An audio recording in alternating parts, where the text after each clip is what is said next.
Isang pinagpalang araw po ngayon ng linggo. Welcome to All the Line, Enero 9, taong 2025. Police Executive Master Sergeant Brother Al Limones, muli pong nais magbahagi. Ang gospel po ngayon kapatid ay pumapatungkol sa pagtawag ng ating Panginoon para maging mamalakayan ng tao. Pero may maganda tayong pagdidiinan pa sa mga oras na ito. Ito po yung senaryo na kung saan nagliligpit na sila Simon Pedro ng kanilang lambat, pero humuling-muli ang ating Panginoon upang ihagis muli ang kanilang lambat. Kaya nga sabi dito, kapatid, magdamag po kaming napagod at wala kaming nahuli, ngunit dahil sa sinabi nyo, ihuhulog ko muli ang lambat. Sa gospel, kapatid, ang unang pinagdiinan talaga, o ang title ng gospel is about mamamalakaya, o yung tinatawag natin na pagtawag ng mga tao para ilapit sa ating Panginoon. Makita natin dito, there is a conversion from fishermen to fisher of men. Sila Pedro, mga mangingisda. Pero nung dumating yung time na tinawag sila ng ating Panginoon, hindi na sila nanguhuli ng isda, nanguhuli na sila ng tao. Kaya nga yung ano natin lang sinasabi, nahuli ka ni Kristo. Ito po yung isa sa mga pinagbasihan natin. At makita natin dito kapatid, na yung pagtawag ng ating Panginoon sa simpleng pamamaraan lang. Nakatunganga, nagliligpit na lang, wala nang, kumbaga, chilaks-chilaks na lang. Dahil wala nga silang nahuli, pumasok ang ating Panginoon, inimbitahan ng mga tao na ito. Para ano? Para magkaroon ng napakalaking misyon. Sa simpleng pamamaraan, sa simpleng pagkakataon, at sa simpleng sitwasyon, tinawag ng ating Panginoon ang mga mamamalakaya na ito. At tinagurian pa silang the 12 Apostle. Kapatid, maaring ang pagtawag sa iyo ng ating Panginoon ay katulad din nila Peter. Baka maaring nakatambay ka lang. Maaring nasa isang ordinaryong lugar ka. O baka mamaya nasa isang kulungan ka o isang higaan ng mga may sakit. Makita na dito, tumatawag lagi ang ating Panginoon. Hindi lang natin alam kung saan at pagkakataon. Kaya ang lagi natin hilingin, Lord, alam ko tinatawag mo ko sapagkat hindi mo lang mga kundais na maging mangingista. Hindi mo lang ako dais na maging pulis. Hindi mo lang ako dais na maging sundalo, maging teacher, o maging ordinaryong obrero. Tinatawag mo rin pala ako para manghuli ng mga kaluluwa na ilalapit sa'yo. Yun po yung pinakadiin talaga ng gospel. Pero may nais pa po akong magandang pagbulayan. Ano po ito? Yung bigyan natin to ng title, yung tinatawag natin na tapos na, ligpit na. Ano po ito? Makita natin sa gospel kapatid na nagliligpit na sila Simon Pedro.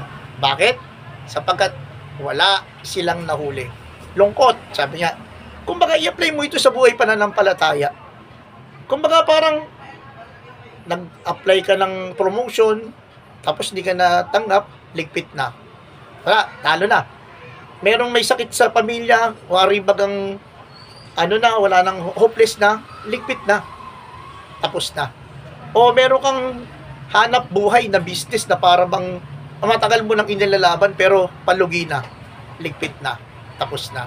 O baka naman meron kang mga gustong gawin sa buhay na hanggang ngayon ay hindi nangyayari sa matahabang panahon. Pari bagang ligpit na, tapos na. This time kapatid, ganun ang sitwasyon nila Peter.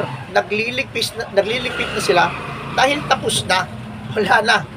Tapos na yung kanilang pangisda at ang malapit doon, wala silang nahuli. Zero. Kumbaga sa word na gagamitin natin, talunan itong sila Peter. Maraming pagkakataon, ganito rin tayo. Talunan. Walang napala, napagod, walang nangyari. Pero dito kapatid, makita natin dito, bagamat tapos na, ligpit na, pumasok si Jesus. Umenter. Sabi niya, nangaral, nagpahayag ng mabuting balita. At sabi niya, ilayo nyo muli yung bangka at ihitsa mo muli ang lambat. Ilayo muli at ihitsa muli ang lambat. Ito yung tugon ni Peter. Sabi niya, Panginoon, ang tagal na namin nanghuli ng isda. Wala man lang kaming nahuli. Pero dahil sa sinabi mo, yun magandang pagdiinan, Lord. Pangako mo na naman ang pangahawakan ko sa mga oras nito. Dahil sa sinabi mo. At tunay nga na mabuti ang Diyos. Nung hinitsa na nila Peter, yung lambat, marami silang nahuli. At hindi doon nagtapos kapatid ha. Nung hinitya nila yung lambat sa sobrang dami, iniyaya nila yung mga tao na malapit sa kanila. Tulungan nyo kami. Upang nang sa kanon yung huli namin na ito, hindi lang kami ang makinabang. Lahat ng tutulong sa pag-angat ng lambat. Kapatid, dito yung i-apply natin sa ating buhay pananampalataya. May mga endless moment na tayo o hopeless moment na tayo na wala nang pupuntahan. Ligpit na, tapos na, ending na. Pero nangungusap ang Diyos sa mga oras na to.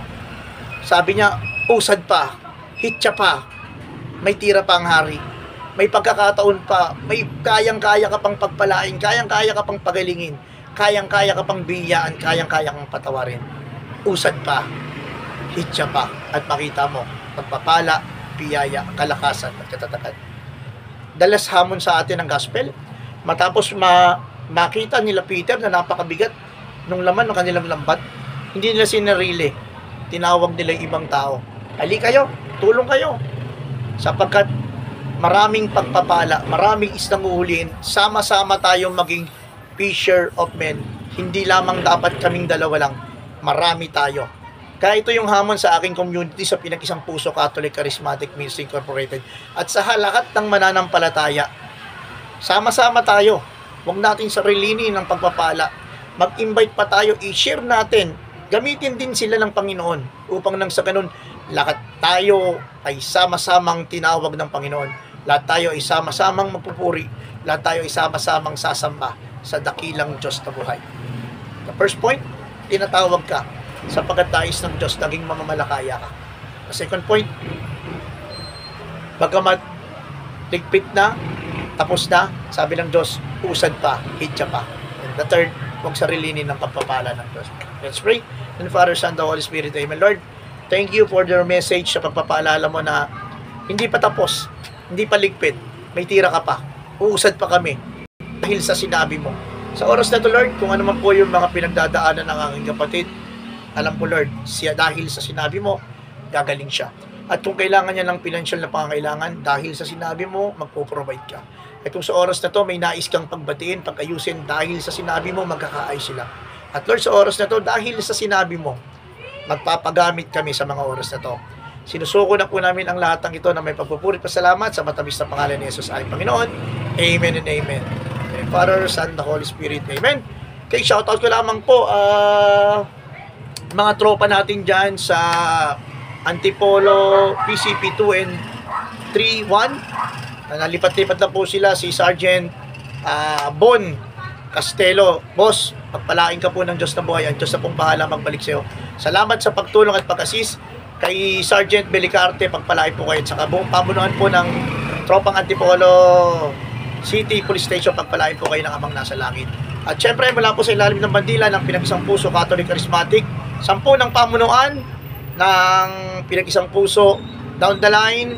At syempre po sa Makati City Police Station sa panguna po ng aming Chief of Police, Police Colonel Jean Ibarra de la Torre, nagsasabi, just hold the line, hawakan po natin lagi ang salita ng Diyos.